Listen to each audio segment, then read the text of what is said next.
Alhamdulillahilladzi birahmatihi yatarahamu ibaduhul mu'minun wa bi taufiqihi wa hidayatihi yahtadil dhallun. Asyhadu an la ilaha illallah wahdahu la syarikalah wa asyhadu anna Muhammadan abduhu wa rasuluh amma ba'du. Segala puji kepunyaan Allah yang dengan rahmatnya orang-orang beriman saling berkasih sayang, dan dengan taufik dan hidayahnya orang-orang yang sesat mendapat petunjuk. Hadirin ikhwati iman, jamaah ta'lim Rebo Malam Kemis rahimakumullah. Alhamdulillah ta'lim rutin Rebo Malam Kemis bisa terselenggarakan. Mudah-mudahan semua niat baik kita, pengorbanan kita, langkah-langkah kita untuk terwujudnya ta'lim ini dicatat dan diterima oleh Allah sebagai amal soleh. Untuk melanjutkan materi, masih bab sidik, hadis kelima. Minggu kemarin sudah dibaca hadisnya, cuman belum dijelaskan. Sekarang kita baca lagi sekaligus dengan syarahnya. Al-Khamisu, hadis kelima. An Abi Hurairah radhiyallahu anhu qala. Dari Abu Hurairah, mudah-mudahan Allah meridhoinya, ia berkata, qala Rasulullah sallallahu alaihi wasallam. Rasulullah sallallahu alaihi wasallam bersabda, goza nabiyun minal anbiya'i salawatullahi wasalamuhu alaihim. Salah seorang nabi di antara nabi-nabi berperang. Goza telah berperang. Seorang nabi di antara nabi-nabi. Semoga salawat dan keselamatan atas mereka. Faqala liqaumihi. Kemudian nabi tersebut bersabda kepada kaumnya, la yatba'ni, jangan ikut bersamaku, rajulun malaka bud'am ro'atin wa huwa yuridu an yabniya biha walamma yabni biha. Satu yang tidak boleh ikut berperang bersama Nabi tersebut, seseorang yang baru menikah, belum pengantinan. Yang kedua, wala ahadun bana buyutan lam yarfa sukufaha. Yang tidak boleh ikut perang, yang kedua, seseorang yang sedang membangun rumah dan belum dipasang atapnya. Yang ketiga, wala ahadun ishtaro gonaman au khalifatin wa huwa yantadiru aulada. Yang ketiga, seseorang yang telah membeli kambing atau onta-onta yang bunting dan dia menanti kelahiran anaknya. Pagoza, kemudian Nabi tersebut berperang. Padana minal qaryati, lalu begitu sudah dekat ke sebuah qaryah, sebuah kampung, sholat al-asri au qoriban min dalika. Sudah dekat waktu sholat asar Faqala lisyamsi, maka Nabi tersebut berkata kepada matahari, innaki ma'muratun, sesungguhnya engkau diperintah.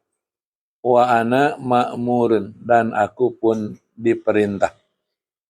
Allahumma bisha alaina, ya Allah, tahanlah ia matahari atas kami. Fahubisat, maka Allah menahan matahari hatta fatahallahu alaihi, sehingga Allah memberi kemenangan kepadanya. Fajama'al ghonaima, lalu Nabi tersebut mengumpulkan ghanimah. Fajaat yakni an-naro litakulaha. Kemudian datang api untuk memakannya. Falam tat'amha, tetapi api tersebut tidak mau memakannya. Faqala, maka Nabi tersebut berkata, inna fikum gululan, sesungguhnya di antara kalian ada yang khianat. Fal yubayi'ni min kulli qabilatin rajulun, hendaklah berbaiat kepadaku dari setiap kabilah satu orang. Falazikot yadu rajulin biyadihi, maka melekatlah tangan satu orang dengan tangan Nabi tersebut. Faqala inna fikumul gulula, maka Nabi tersebut bersabda, sesungguhnya di kabilah kalian ada yang khianat. Fal tubayi'ni qabilataka, maka berbaiatlah kepadaku kabilahmu. Falazikot yadu rajulaini aw salasatin biyadihi, maka melekatlah tangan dua orang atau tiga orang dengan tangan Nabi tersebut. Faqala, maka ia berkata, fikumul gululu, di tengah-tengah kalian ada yang khianat. Faja'u, kemudian mereka datang biroksi misli roksi baqaratin minad dahabi, dengan membawa emas sebesar kepala baqarah, kepala sapi, dengan membawa emas sebesar kepala sapi, seberapa kilo. Fawado'aha, lalu ia menyimpannya, meletakkannya. Faja'atin naru, kemudian api datang, fa'akalatha, lalu memakannya. Falam tahillal ghanaimu li ahadin qoblana, Rasulullah bersabda, maka tidak halal ghanimah bagi seorang pun sebelum kami. Summa ahallallahu lanal ghanaima, kemudian Allah menghalalkan bagi kami harta ghanimah. Lamma ro'a do'fana wa ajajna, ketika Allah melihat kelemahan kami. Fa'ahallaha lana, maka Allah menghalalkan ghanimah kepada kami. Muttafaqun alaihi, hadis riwayat Bukhari Muslim. Itu kurang lebih tarjamah dari hadis kelima yang masih rangkaian dari bab sidik, bab jujur. Tadi hadis ini tadi tidak dijelaskan nabiyun minal anbiya. Goza nabiyun minal anbiya. Telah berperang salah seorang nabi di antara nabi-nabi. Nanti di riwayat Imam Ahmad diterangkan bahwa nabi tersebut adalah Nabi Yusha. Tadi syarah Riyadus Shalihin juga, Syekh Ibnu Alan di kitab Dalilul Falihin menjelaskan, mengutip pendapat Imam As-Suyuti. Qala Suyuti fit tawshih huwa Yusha bin Nun. Bahwa nabi tersebut adalah Nabi Yusha bin Nun. Itu istilah Yahudi Nasrani, Nabi Yosua. Nabi Yusha bin Nun. Jadi nabi yang dimaksud di hadis ini nanti di riwayat Imam Ahmad dijelaskan bahwa nabi tersebut Nabi Yusha bin Nun. Karena di antara mukjizat kelebihan Nabi Yusha bin Nun menghentikan matahari. Dalam hadis riwayat Imam Ahmad, inna syamsa lam tuhbas ala basharin illa liyusha laya liyasaro ila baitil maqdis. Sesungguhnya matahari tidak pernah dihentikan untuk manusia kecuali kepada Yusha bin Nun ketika beliau berjalan untuk menaklukkan Baitul Maqdis. Nah, jadi kisah yang ada di hadis kelima di bab sidik ini menceritakan Nabi Yusha bin Nun ketika mau menaklukkan Baitul Maqdis. Nah, bisa dilihat di beberapa referensi, di antaranya di Qisasul Anbiya. Nabi Yusha ini tidak ada namanya dalam deretan nama 25 nabi. Tidak ada. Tapi secara tersirat ada di surah Al-Kahfi ayat 60, 62, dan 63. Itu diterangkan ketika menemani Nabi Musa untuk bertemu dengan Nabi Khidir. Jadi secara eksplisit di Quran tidak disebutkan Nabi Yusha, tapi secara implisit, secara tersurat tidak, secara tersirat. Ketika Nabi Musa berkata lipatahu kepada pembantunya, kepada asistennya. Asistennya itu Yusha bin Nun. Jadi secara tersurat tidak disebutkan di Al-Quran, tapi secara tersirat di surah Al-Kahfi ayat 60, 62, 63 bahwa Nabi yang menemani Nabi Musa ketika mau bertemu dengan Nabi Khidir adalah Nabi Yusha bin Nun. Kisahnya ketika Nabi Yusha bin Nun menggantikan posisi Nabi Musa yang tertahan untuk menaklukkan Baitul Maqdis. Asalnya Nabi Musa yang mau menaklukkan Baitul Maqdis yang dikuasai itu oleh kaum yang dolim waktu itu, kauman Jabbarin.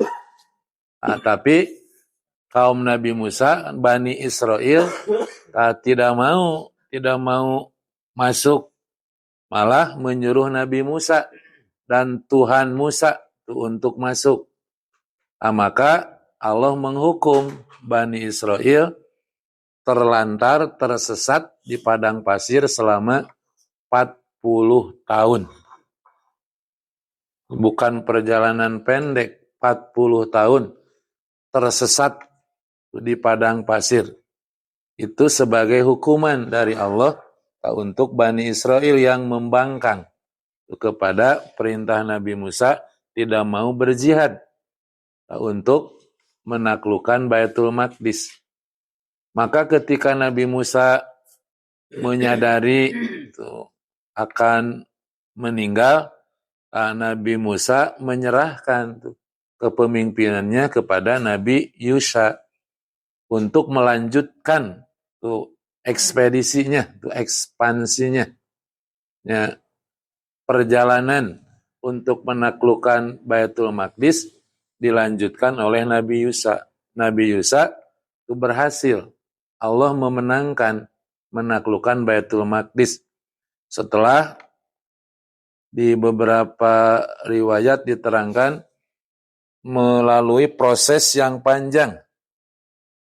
Untuk menaklukkan Baitul Maqdis itu menaklukkan dulu tadi sebuah qaryah. Kalau di Syarah Riyadhus Shalihin Dalilul Falihin, qaryah tersebut namanya Ariha. Ariha. Di beberapa blog di Google ada yang menyebutkan Yeriko, kota Yeriko. Kalau di Syarah Riyadhus Shalihin Ariha. Jadi kota Ariha sebelum menaklukkan Baitul Maqdis melewati qaryah Ariha atau Yeriko yang penduduknya padat dan dihalangi dengan benteng-benteng yang kokoh. Sebelum Baitul Maqdis ditaklukkan, maka kota Ariha dulu, kota Yeriko dulu yang ditaklukkan oleh pasukan Nabi Yusha ini. Cuman tadi di hadis diterangkan sebelum berangkat Nabi Yusha itu berpesan, jangan ikut kepadaku satu orang yang baru nikah sementara ia belum pangantenan, belum malam pertama. Kedua, orang yang nuju kuriak, can anggeus kuriakna. Nu katilu, yang punya ternak yang mau melahirkan. Di situ aya nu ngabidanan, aya nu marajian. 3 orang ini dipesankan jangan ikut. Karena perang tidak akan menang kalau masih ada keterikatan dengan dunia. Jadi moal fokus, moal husu itu. Lebih baik tidak. Maka yang masih keterikatan dengan urusan dunia itu dilarang ikut oleh Nabi Yusha. Berangkatlah pasukan Nabi Yusha dengan 12 pamimpin. Jadi seperti diceritakan di Al-Baqarah, di 12 pemimpin. Makanya tadi ada 12 pemimpin, 12 qabilah.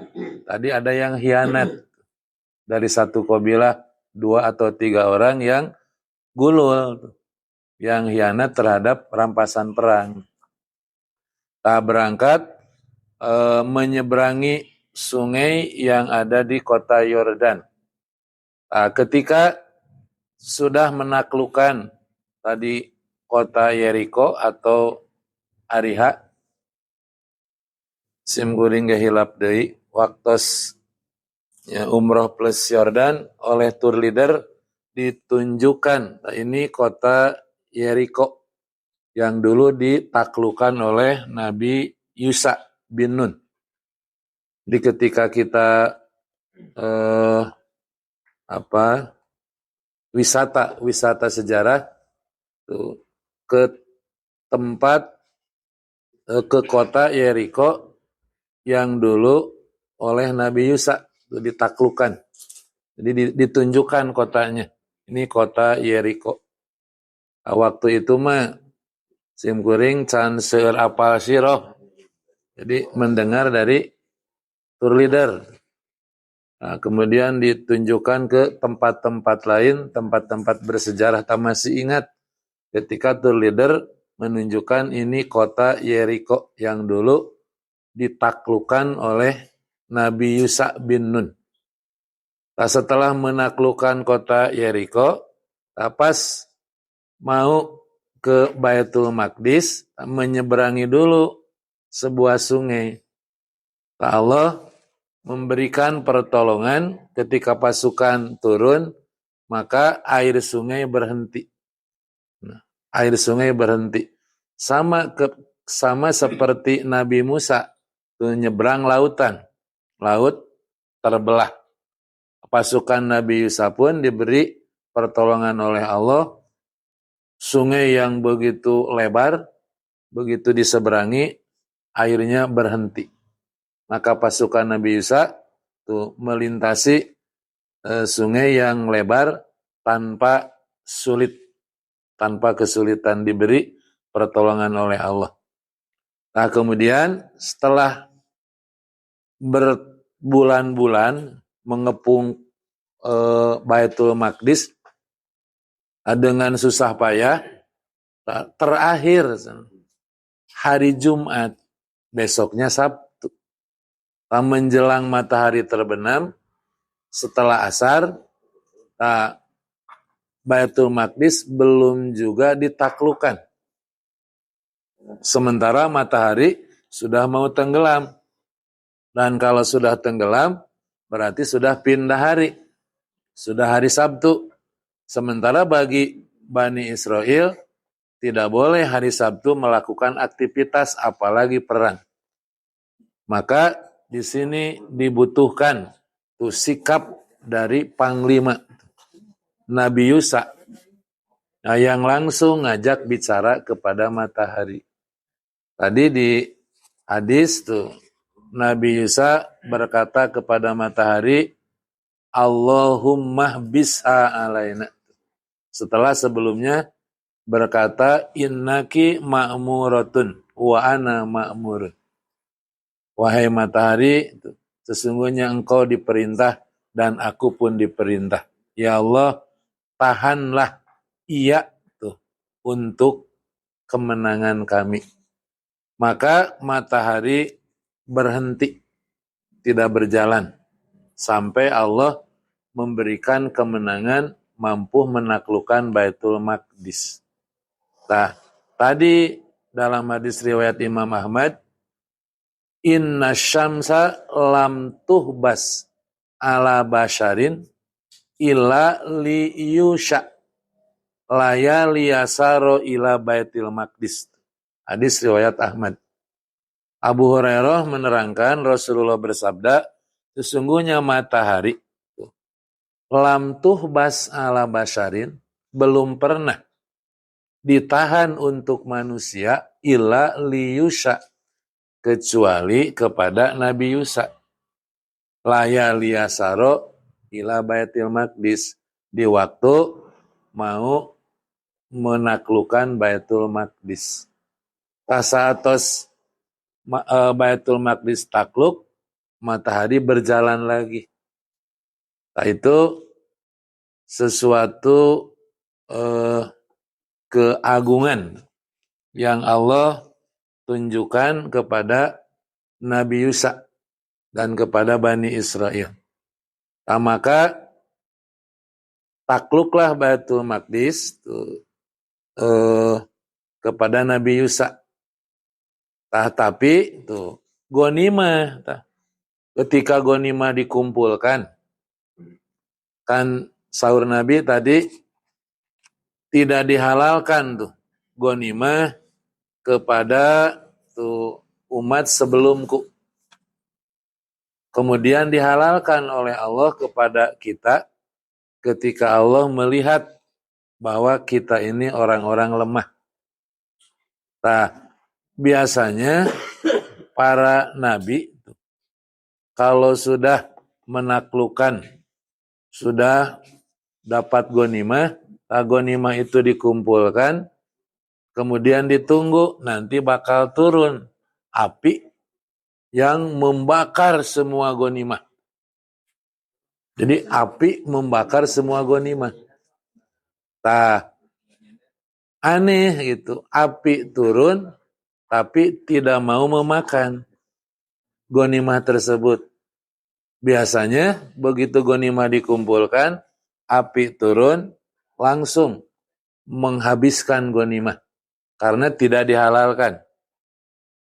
Nah, waktu Nabi Yusa tuh menyaksikan api tidak mau memakan ghanimah, Nabi Yusa tahu berarti di antara kalian ada yang gulul. Inna fikum gululan. Maka berbaiatlah kepadaku satu orang dari masing-masing kabilah. Aya 12 kabilah. Tadi teh 12 kabilah yang dipimpin oleh Nabi Yusa bin Nun. Nah, fal yubayyi'ni min kulli qabilatin rajulun. Kemudian berbaiatlah tuh masing-masing dari kabilah. Kullu wahidin likamali kasratihim fa innahum kanu nahwa sab'ina alfan.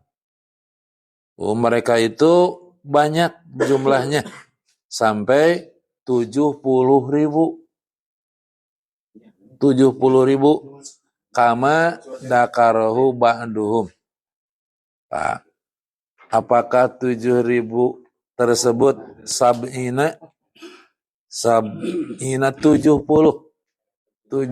ribu dibagi 12 tuh. 12 kabilah. Nah, begitu dari satu kabilah ada yang menempel tangannya dengan Nabi Yusa. Nah, Nabi Yusa berkata, berarti di kabilah kalian ada yang gulul. Ndalah kabilah kalian berbaiat kepadaku. Duka sabaraha rebu tah. Nu berbaiat, ternyata ada yadu rojulaini aw salasatin biadihi lazikot. Itu melekat dengan tangan Nabi Yusa. Maka Nabi Yusa berkata, pikumul gulul. Oh, berarti di kabilah kalian ada yang khianat. Faja'u biro'sin misli ro'si baqaratin minad dahab. Tidak bisa mengelah. Ya. Atas bukti itu. Jadi bukti nanti ku mujizat. Ya, Allah memberikan pertolongan.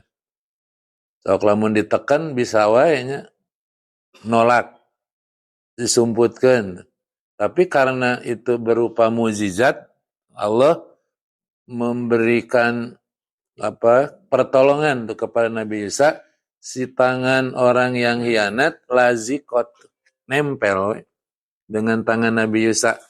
Akhirnya kabilah tersebut tidak bisa mengelak, tidak bisa beralasan.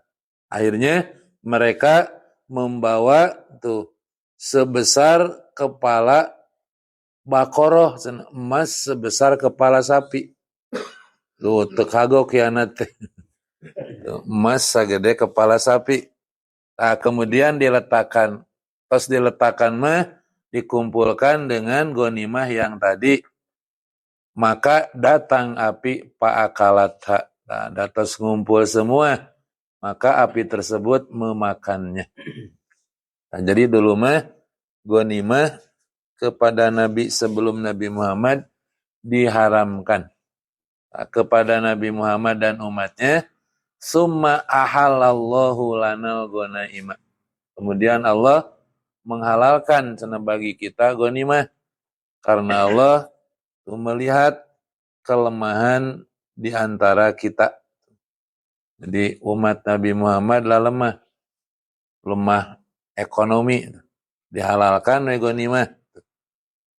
Tamut tafakun alaihi, hadis riwayat Bukhari Muslim tuh. Kaitannya dengan judul babus sidqi, bab tentang sidik, tentang jujur. Tadi ada kalimat gulul, khianat. Jadi ada yang khianat, tidak jujur.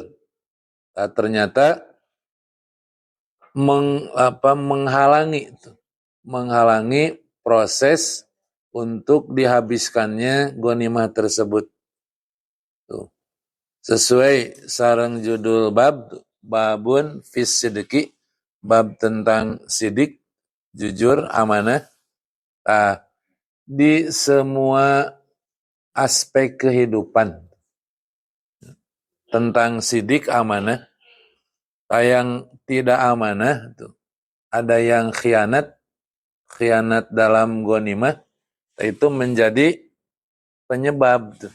Tadi api tidak memakan. Jadi Allah tidak dulu tuh melaksanakan perintahnya tuh. Jadi kepada api ditahan dulu oleh Allah sebelum yang khianat itu taubat dengan cara mengembalikan tuh. Maka setelah pengkhianat tadi sadar mengembalikan, baru Allah melaksanakan perintahnya kepada api. Kira-kira fikul hadis yang berkaitan dengan judul bab sidik, yaitu jujur, benar di semua aspek kehidupan. Itu harus diwujudkan. Di secara umum kemarin sudah dibahas jujur dalam keimanan yang pokok, kemudian jujur dalam ahdun, dalam janji. Tadi kita umumnya jujur itu kan hanya di urusan muamalah. Ketika bermuamalah itu disyaratkan harus jujur. Bukan urusan muamalah saja, dalam akidah, dalam ibadah, di semua ajaran, di semua syariat Islam yang mencakup 4 aspek: akidah, ibadah, muamalah, jinayah. Di ajaran Islam mencakup 4 syariat: akidah, ibadah, muamalah, dan jinayat. Itu semua butuh kepada jujur, benar. Dalam berakidah diharuskan sidik, jujur, benar. Dalam beribadah jelas diharuskan untuk jujur, benar. Bermuamalah, umumnya dina muamalah diurang.